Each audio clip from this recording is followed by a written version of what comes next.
Welcome to the Bible News and Worship Network channel. I am Pastor G, and today I'm coming to you not just as a pastor, but as a shepherd who feels the weight of a storm gathering over the families of our church.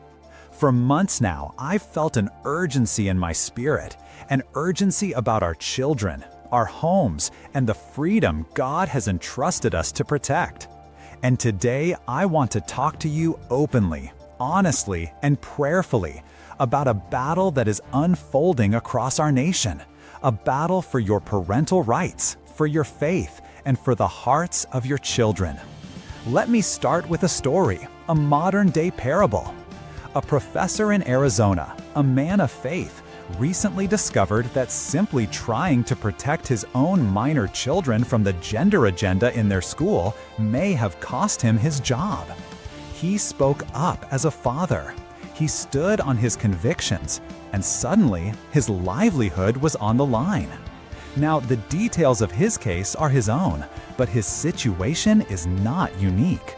It is one example among many that reveal a troubling truth. When parents stand up to defend their children, the state is increasingly pushing back. This is a spiritual crisis, a crisis of faith, family, and freedom. And so I ask you, what would you do if the state decided it knew better than you how to raise your child in the ways of the Lord? As Christians, we understand something that the world is rapidly forgetting. The authority to raise our children is not granted by the government. It is entrusted by God. Psalm 127:3 tells us, "Behold, children are a heritage from the Lord." And for most of our nation's history, our laws reflected that truth. In 1925, the U.S. Supreme Court ruled in Pierce v. Society of Sisters that children are not creatures of the state.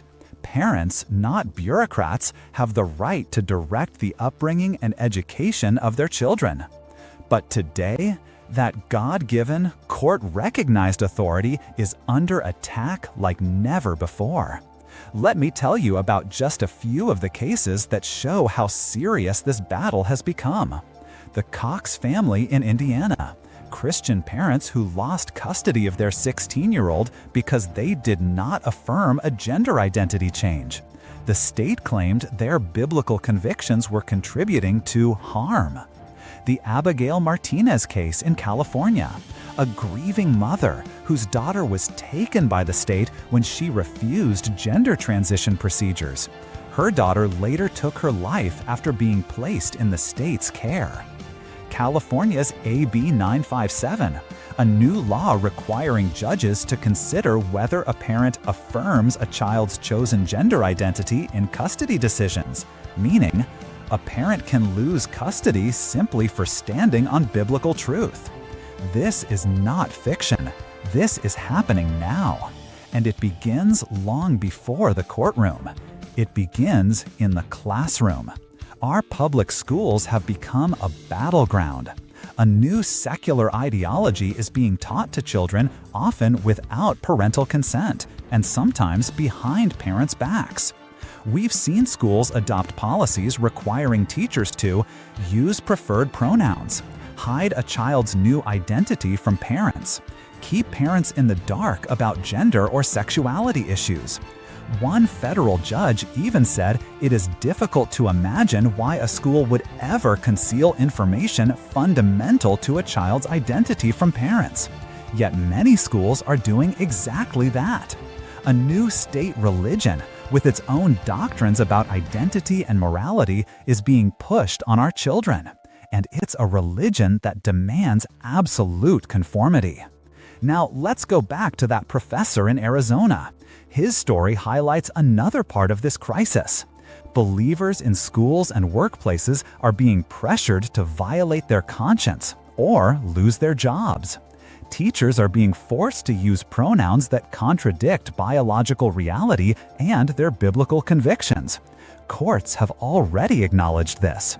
In the Merriweather case, the Sixth Circuit said that compelled pronouns touch on a hotly contested matter of public concern. But some school districts treat teachers as mere government mouthpieces, as if the government has the authority to dictate what a Christian may or not say. Let me be clear. The government may not compel a Christian to speak a lie. Not about God, not about creation, not about identity. This is not just an American issue.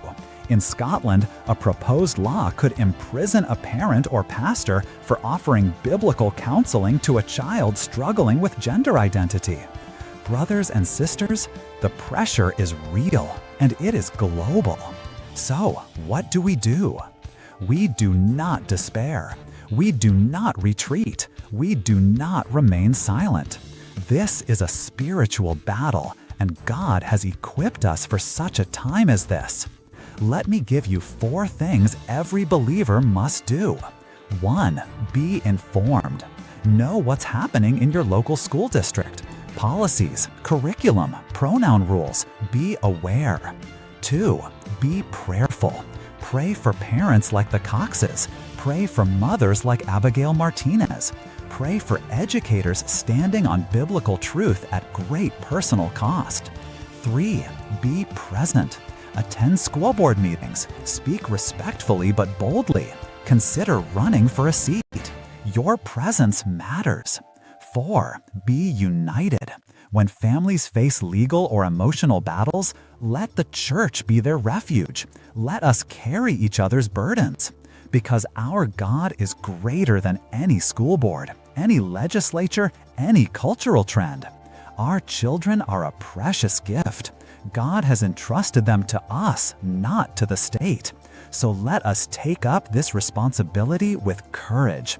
Let us stand together, pray together, speak truth together, and let us cling to the promise. Train up a child in the way he should go, and when he is old, he will not depart from it. May the Lord grant you wisdom, courage, and unwavering faith for the days ahead. This is Pastor G. If you found value in this video, consider subscribing to the Bible News and Worship Network. God bless, and God keep your family strong.